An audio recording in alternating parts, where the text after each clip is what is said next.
Bienvenue dans l'émission Saveurs divines. Cette bonne nouvelle du royaume sera prêchée dans le monde entier pour servir de témoignage à toutes les nations. Alors viendra la fin. Ce pain céleste vous est présenté par Immaculée Niraneza.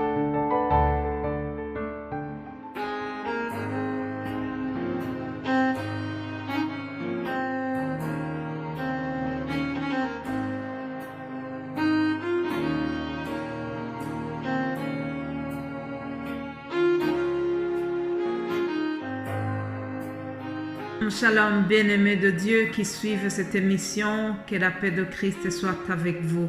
Je remercie le Seigneur qui m'ajoute encore la vie, qui me donne cette occasion de continuer à parler de Christ, Jésus-Christ qui a été crucifié à Golgotha, Jésus-Christ qui s'est humilié pour pouvoir nous sauver. Alléluia.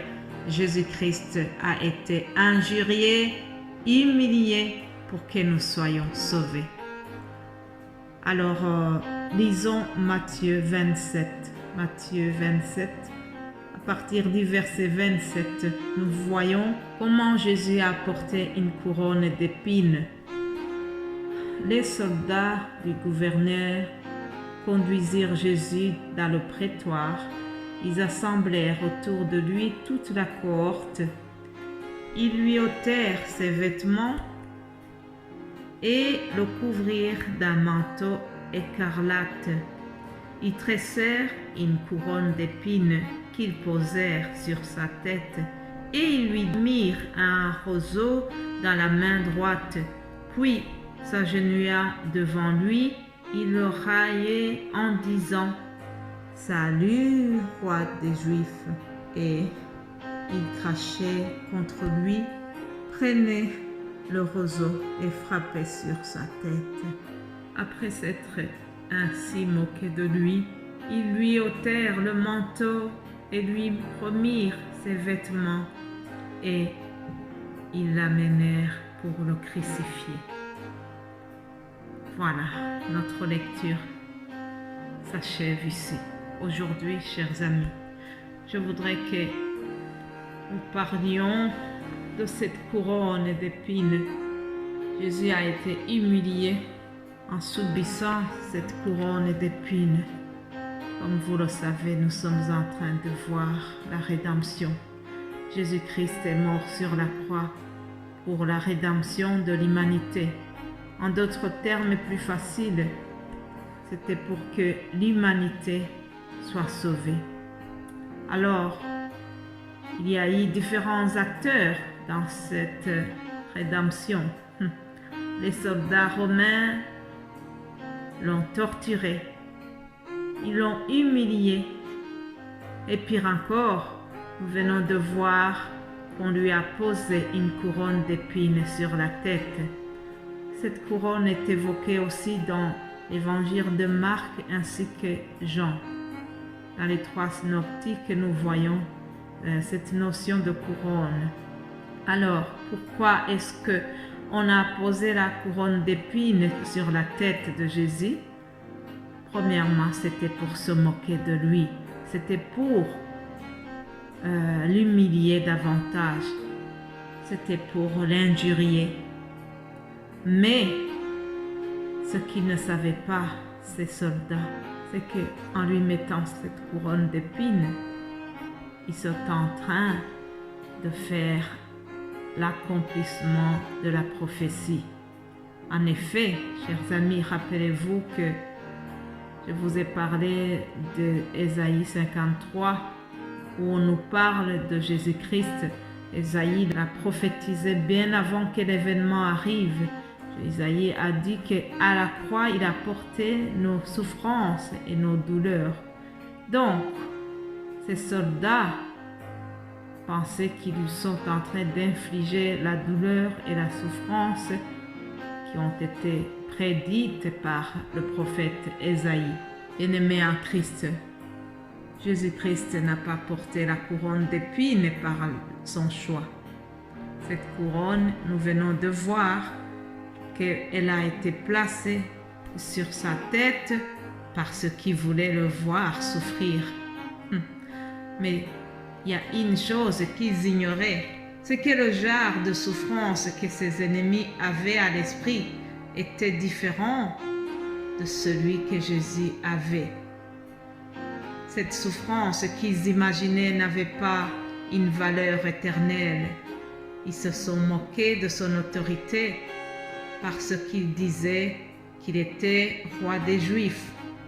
Vous vous rappelez que une fois que Jésus était devant Pilate, Matthieu 27, 11, Jésus a confirmé devant le gouverneur romain qu'il était le roi des Juifs.